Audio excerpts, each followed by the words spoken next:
Hello student, this is Abhishek here और स्वागत है आपका हमारे चैनल स्टडी क्लास पे।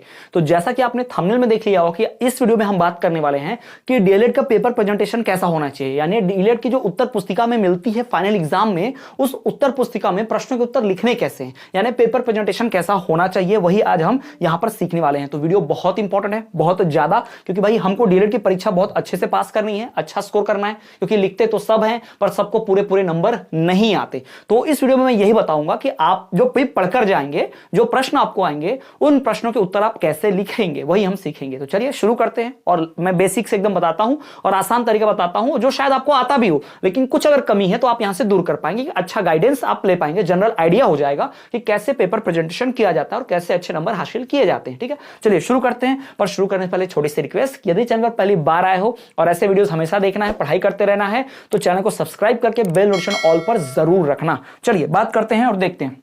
सबसे पहले बात कि आप जब उत्तर पुस्तिका देखोगे तो कुछ इस फॉर्मेट में आपको उत्तर पुस्तिका मिलती है। ठीक है, यहां आपके सामने जो दिख रहा है कुछ इस फॉर्म में आपका उत्तर पुस्तिका रहता है। ठीक है, यहां पर एक मार्जिन होती है, अब अपर में एक मार्जिन होती है, और यहां पे कुछ एमपीबीएससी लिखा रहता है, एमपीबीएससी माध्यमिक शिक्षा मंडल Madhya Pradesh board of secondary education, जो भी लिखा रहेगा उससे हमको मतलब नहीं है। हमको मतलब है कि हमको जो पेपर मिल रहा है उस पेपर की इस मार्जिन से, ऊपर की मार्जिन से। ठीक है, अब ये बहुत इंपॉर्टेंट चीज है। देखो, अब जब ये पेपर मिलता है तो हमें एक मार्जिन यहां पर मिलती है, जो हम जिस मार्जिन को हम यहां पर देख पा रहे हैं। ठीक है, ये ऐसी मार्जिन होती है, क्लियर। ये मार्जिन तो हमारे पास होती है, सब जानते हैं इसको।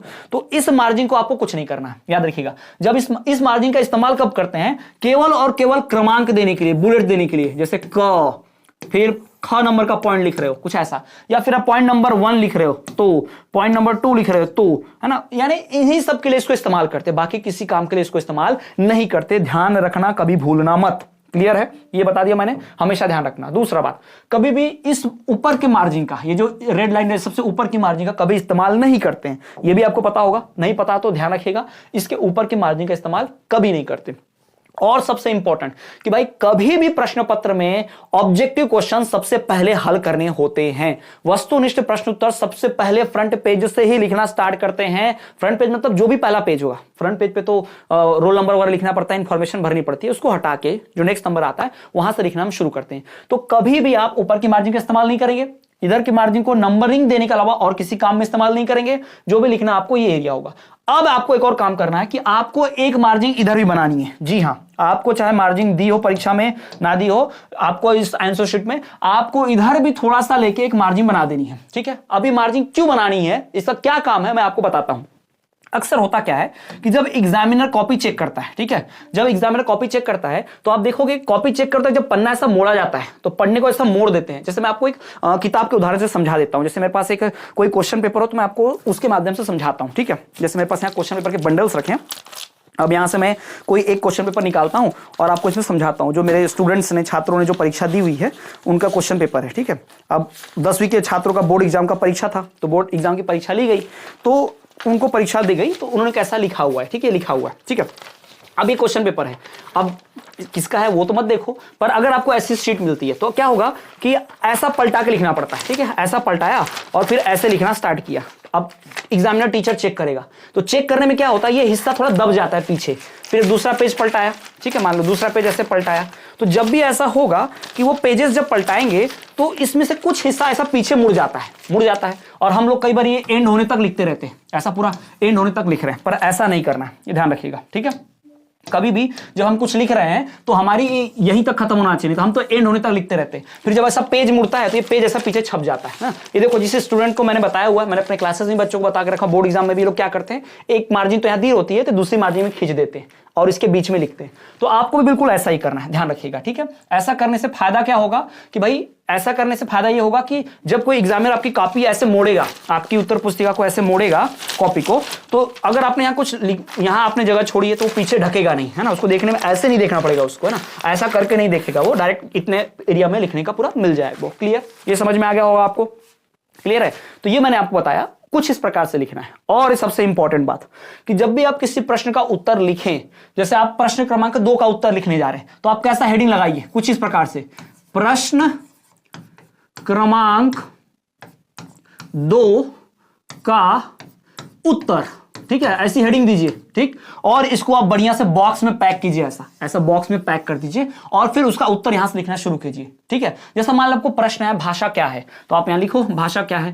भाई भाषा क्या है, तो भाषा जो है भाषा एक संचार का माध्यम है। भाषा एक जो है वो क्या है, वो संचार का माध्यम है। भाषा संचार का माध्यम है, यानी कि बातचीत करने का क्या है, एक मीडियम है। भाषा संचार का माध्यम है, हमने लिखा। ऐसे करके हम 2-3 लाइन और ऐसे लिखेंगे, ऐसे 4-5 लाइन लिखेंगे। अगर सवाल ऐसा होता भाषा क्या है, भाषा कैसे सीखी जाती है, तो जब दूसरा क्वेश्चन होगा तो उसका दूसरा पार्ट आप पैराग्राफ जब बनाएंगे तो पैराग्राफ हमेशा ये आधे से शुरू करना है, मतलब यहां से जो लाइन में खत्म हुई, यहां पर जैसे यहां पर इसे ही भाषा कहते हैं, जैसे यहां खत्म हुआ तो आपको यहां से शुरू नहीं करना है और एक लाइन भी नहीं छोड़नी। कई लोग पैराग्राफ बनाने के लिए एक लाइन भी छोड़ देते बीच में फिर शुरू करते, वैसा नहीं करना है। आपको यहीं से लिखना स्टार्ट कर देना है। भाषा के कई रूप होते हैं, भाषा के कई रूप होते हैं, ऐसा कुछ लिखना आप स्टार्ट करना। ठीक है, ऐसा लिखना स्टार्ट करना, फिर ऐसे करना और ऐसे लिखते चलना। ठीक है, तो ये सही तरीका होता है कोई भी प्रश्नों का उत्तर लिखने का। ये जरूर हेडिंग डालना आप कभी भी जब परीक्षा में आपको आए ये सब, तो आपको एक ऊपर हेडिंग दे देनी है कि प्रश्न क्रमांक 3 का उत्तर, प्रश्न क्रमांक 3 का उत्तर, कुछ इस प्रकार से हेडिंग जरूर दो। ठीक है, और इसको पूरा बॉक्स में पैक करो, इसको बॉक्स में से पैक करो। अब मान लो अथवा का उत्तर लिख रहे हो, ऊपर वाले का नहीं, तो प्रश्न क्रमांक 3 का उत्तर ऐसा ये भी लिख देना, अथवा, है ना, अथवा वाले का उत्तर लिख रहे हो आप, थर्ड का और वाला लिख रहे हो तो ब्रैकेट में अथवा ऐसा डाल देना और फिर उसके उत्तर लिखना। ये सही तरीका होता है पेपर प्रेजेंटेशन का, क्योंकि भाई पेपर सब लोग लिखते, उत्तर सब लोग लिखते, पर सबको पूरे नंबर नहीं मिलते। किसी को 5 में से 4 मिलते, किसी को 5 में से 3 मिलते, कोई 5 में से 5 भी ले आता है। तो कारण क्या है, बिल्कुल यही पेपर प्रेजेंटेशन। कितने ढंग से आप पेपर को प्रेजेंट कर रहे हैं वही डिसाइड करेगा, वही बताएगा कि आपने कितने अंक हासिल किए, कितना अच्छा आपको नंबर मिलेगा, आपकी मेहनत का पूरा फल मिलता है कि नहीं। तो स्टूडेंट्स, ये कुछ आइडिया था बताने के लिए, और भी ऐसे पेपर प्रेजेंटेशन कैसा होना चाहिए इसके रिलेटेड मैं और भी कई वीडियोस लेकर आऊंगा। फिलहाल ये जो जानकारी मैंने इस वीडियो में दी आपको, इसके मुताबिक ही आप पेपर लिखे तो निश्चित ही आप डीएलएड के परीक्षा में बहुत बढ़िया स्कोर करेंगे। वीडियो पसंद आई हो, जानकारी अच्छी लगी हो, कुछ इंफॉर्मेटिव, तो प्लीज वीडियो को लाइक करके अपने दोस्तों तक शेयर करना, उनको भी इंफॉर्मेशन मिले। साथ ही साथ चैनल पर नए हो तो सब्सक्राइब जरूर करना और बेल नोटिफिकेशन को ऑल पर रखना, ताकि भाई कोई भी वीडियो ऐसी नोटिफिकेशन मिस ना करो और एग्जाम की हर नोटिफिकेशन आप तक सबसे पहले पहुंच जाए, मिस ना करो। चलिए मिलते हैं आपसे अगले वीडियो में, तब तक के लिए देखते रहिए हमारा चैनल स्टडी क्लास।